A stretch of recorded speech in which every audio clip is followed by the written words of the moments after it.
I think it's all happened to us. We either lost a label or we get a label for our fibers without any information on it, such as this one.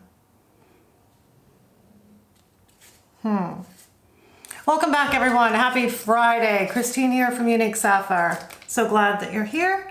We've made it through another week.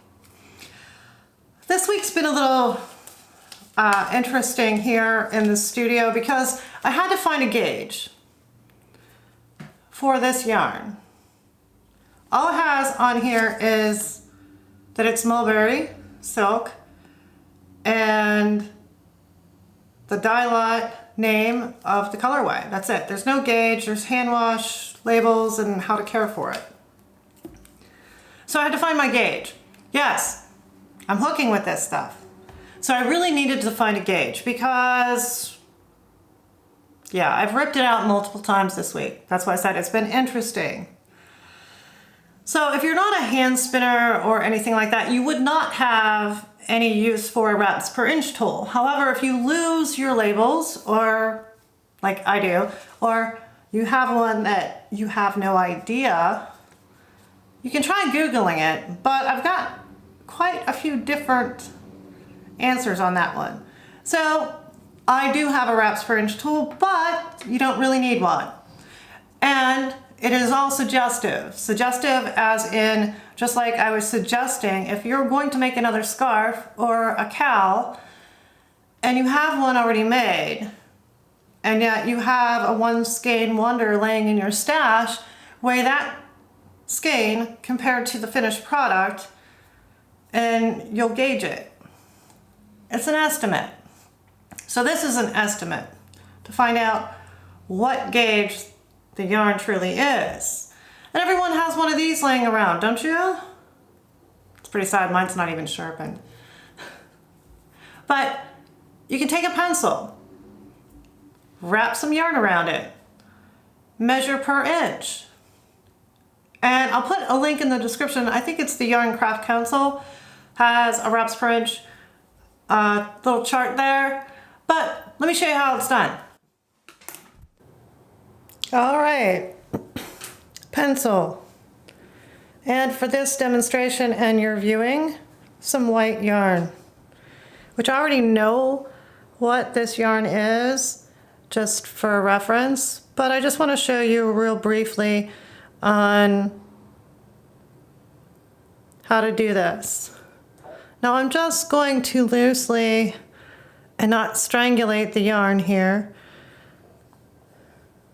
and wrap it around like so. And I want it not overlapping, and I want it with no huge gaps.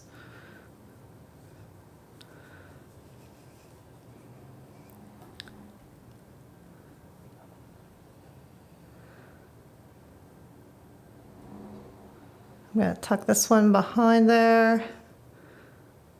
Because if you have too many gaps or you're strangulating the yarn, that will make your estimate off even more so. So then get out your tape measure and measure that. That looks like about 1 inch to me, even though I have a little bit of gap there. And then, like I said, I'll put the link in the description below to the Yarn Craft Council. And this would be a super fine yarn, almost lace weight. It is not quite sock weight. So how many wraps do I have here? Let's go 2, 4, 6, 8, 10, 12, 14, 16, 18, 20. So I had 20 wraps on here. So, yes. And again, like I said, don't strangulate it and don't like put too much tension on it. Just wrap it around and that'll give you the best estimate. So there you have it. So the next time you lose a label for your yarn or it doesn't give you all the information needed for your next project, try this little trick out. It works. I should have done it prior than just Googling with this one that's on my hooks. And it would have saved me a lot of time and a little bit of aggravation. So I hope everyone has a great weekend. Happy creating, everyone. Please like, subscribe. As always, hit the bell to be notified for when I post a new video. I'll see you in the next one. Peace. I know you're curious to see what's on my hooks.